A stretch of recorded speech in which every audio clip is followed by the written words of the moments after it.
আসসালামু আলাইকুম। সবাই কেমন আছেন? মহান আল্লাহ তাআলা পবিত্র আল কোরআন নাজিল সম্পন্ন করার পর সর্বশেষ যে আয়াতটি নাজিল করেছেন তাতে এভাবে বলেছেন যে আজ আমি তোমাদের জন্য তোমাদের দিনকে পরিপূর্ণ করলাম এবং এই ইসলামকে মানুষের পরিপূর্ণ জীবন বিধান হিসাবে আল্লাহ তাআলা পবিত্র আল কোরআনের সেই আয়াতে সুস্পষ্ট ঘোষণা দিয়েছেন।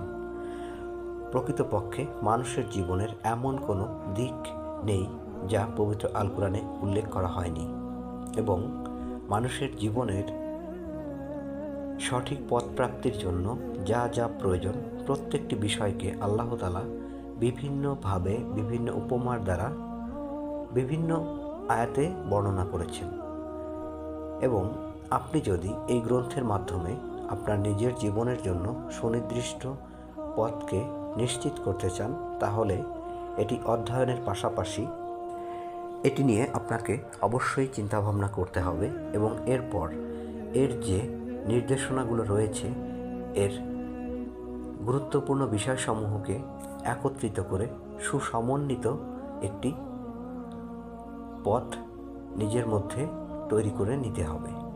কারণ আপনার প্রচেষ্টা অবশ্যই থাকতে হবে, কারণ পথ প্রাপ্তির জন্য আল্লাহ তাআলা সকল ধরনের উপদেশ, নিষেধ, পরামর্শ, উৎসাহ প্রদান করেছেন।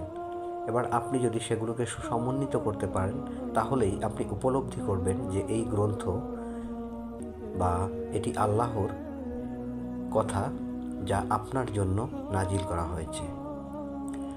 আসলে মানুষের জীবনকে সুন্দর সার্থক পথে পরিচালিত করার জন্য সর্বপ্রথম যেটি প্রয়োজন সেটি হচ্ছে সঠিক জ্ঞান এবং সঠিক পথ।